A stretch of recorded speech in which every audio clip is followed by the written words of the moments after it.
Morning everyone, I'm Russell. Welcome to another one of my projects.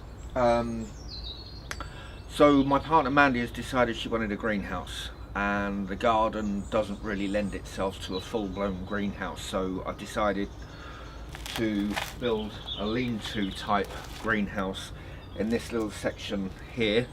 You can see a couple of weeks ago I've got ahead of the game by digging out the footing.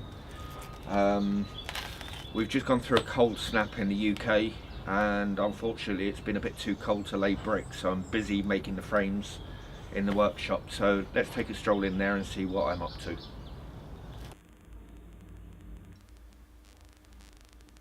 It gets dangerous, that's what I'm about. That's what you want, a little window before, just before, And then leave before it happens. Exactly. Now tickets for the radio tour are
Is selenium tenable?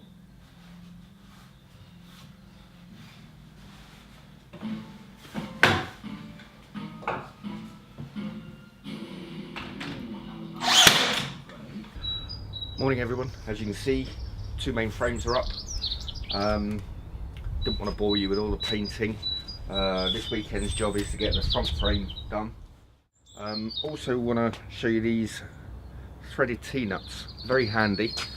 What we have on the roof section is a support beam with these T-nuts behind it and some M8 threaded bar, and the M8 threaded bar screws into the back of these T-nuts.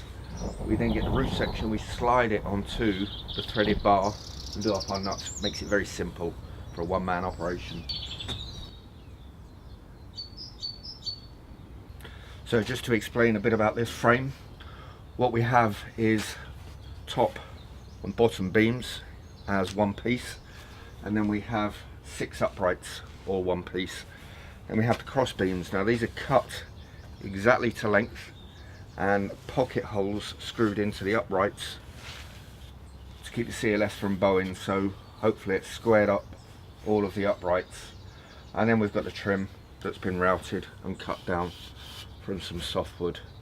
So it's had 2 primers, one undercoat, one top coat, so that should keep it pretty weatherproof.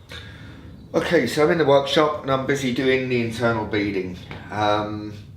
Now with the internal beading, rather than using pins like I've used with the outer beading and then filled and painted, I'm going to be using screws, because when I put the glass in, I'm going to squirt the silicone around the outer bit of the glass, and then the internal beading will push against the glass, and then I'll screw into the internal frame.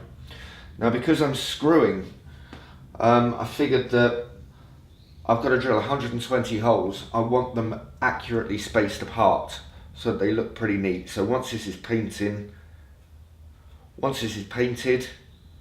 I'll countersink the holes and screw the screw in so it's nice and flush. So to that extent, I've made a jig here so that I know that all my holes are exactly spaced apart evenly. So it should look pretty neat when it's all put together.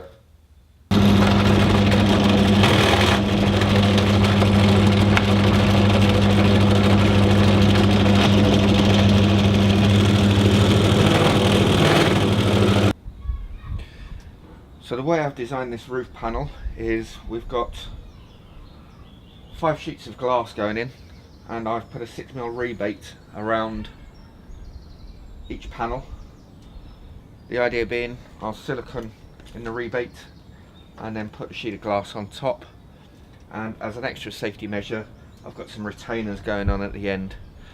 The weight of the glass should adhere to the silicone anyway, but the retainers are just an extra safety measure.